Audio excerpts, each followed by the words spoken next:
there is an open border style between Bangladesh and Bengal. So it is being said that crocodiles and snakes should be released here. In Delhi, in the national capital, how many illegals they have let in? All terror groups have Islamic names. Tomorrow they will become a national security threat. Tomorrow they will set off bombs. Mamata Banerjee is not even giving space to the BSF because the Home Minister's policy is crystal clear that we will deal with all these radicals.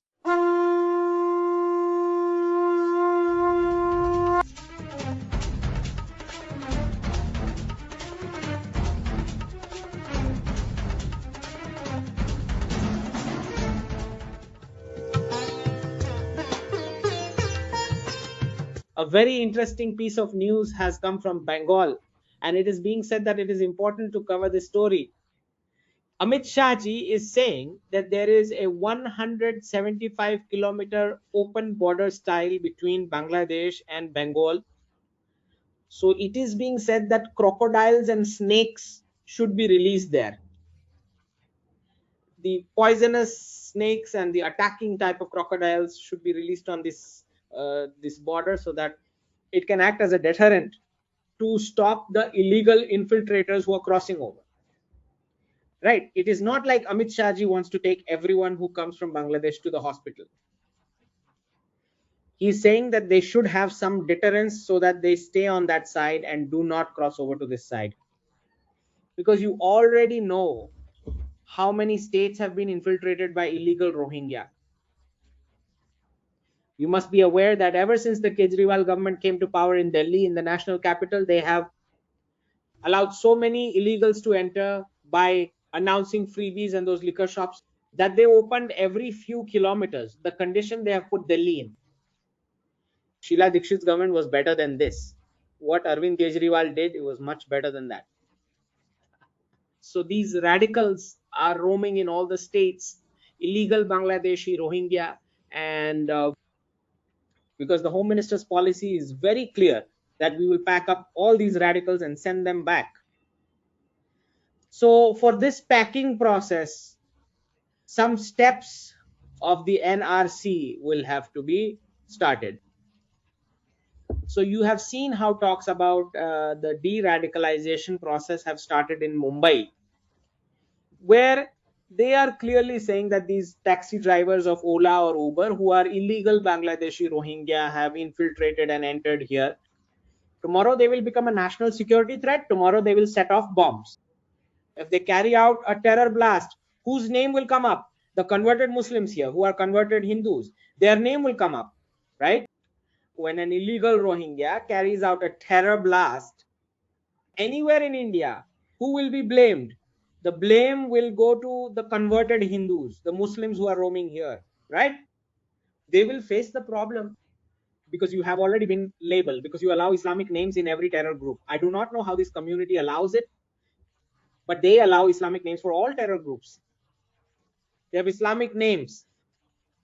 So because you have allowed this as a stated policy, then your name will come up. The community should think, the Muslim community, that we have allowed so many terror groups to have Islamic names. And then some fringe elements make them heroes. So then who is to be blamed? So in Mumbai, in Maharashtra, some de-radicalization steps are being initiated, in which a lot of, then on the side of the railway properties, you will find out in the taxis in Mumbai, if you travel in a taxi, you will come to realize that the one who has the taxi permit is actually someone else entirely. That person owns 4, 5, 10, maybe 12 taxis, and it is being driven by some illegal radical, a Bangladeshi or a Rohingya who has come from somewhere. He's not even from Mumbai, because from his language, his Bengali language, you can clearly tell from his tone that he's not from Maharashtra at all. So this entire illegal taxi situation that is currently going on, the government, that is the Maharashtra government, which is Devendra Fadnavis ji, is starting to take steps on this under the de-radicalization process. So obviously, some people whose vote bank is made up of illegal voters, they are bound to be upset, and they will be. So this is a really very interesting idea that has come from the Home Minister regarding the border.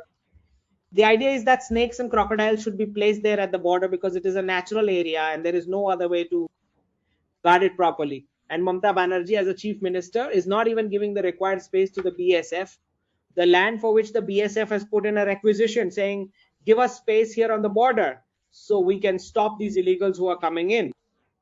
The BSF has no idea that Mamata Banerjee and the TMC are making illegal Aadhaar and voter IDs for just 500 rupees each. They simply do not know about that. So obviously the Home Minister has now taken this particular step in Bengal, that this is what will have to be done at the border.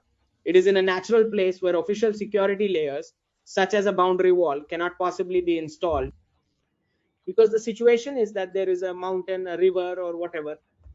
So then natural deterrents will have to be placed there, like crocodiles, snakes, that sort of thing. So sometimes you have to bring in such innovative solutions, because otherwise it is a national security threat. All these illegals are entering Bihar. You already know what the left's role is in all this. The left has only one single role: to open the doors of any state and bring in illegals, bring in radicals. This is the only job of the left, because they cannot come to power. So by entering Bihar, they are opening Bihar's door to bring in all the illegals and all the radicals from Bengal. And they have started radicalizing Bihar, exactly like what is happening in Karnataka. All the radicals from Kerala are now entering Karnataka. That is right. The leftists and the Congress government have simply opened the doors for them. So now they will enter Karnataka and then spread radicalism there. So the voters of Karnataka must have thought of something before voting. They will have to bear the consequences, right? If they voted like this, so then you will have to suffer the radicalism that will happen, and the state of the Karnataka government and the state of the state government's budget. Because as soon as the opposition comes to power, it starts to bankrupt the state by announcing everything for free, free, free. As soon as Kejriwal came to power in Delhi, he offered free buses, free electricity. Now you think about it and tell me, when the buses are completely free, then even someone who does not need to travel is roaming the city. So what kinds of crimes will happen in the entire city? When you have made all transportation free, then obviously what kind of elements will be traveling inside that bus? So how will the citizens ever be saved? Now you just think about Karnataka. Wherever someone wants to go for a darshan, an entire group is now setting out together in the bus. All the ladies are forming groups because the bus travel is free. Now you just think about it, on all those routes where someone genuinely needs to travel for their job or for some other requirement, actually has to travel. That poor person is getting so late, the bus is extremely crowded, and he cannot even get on. So the genuine traveler faces problems, while the one who is just sitting around with free time is traveling on these free buses. And that whole thing has become a hub for crime gangs.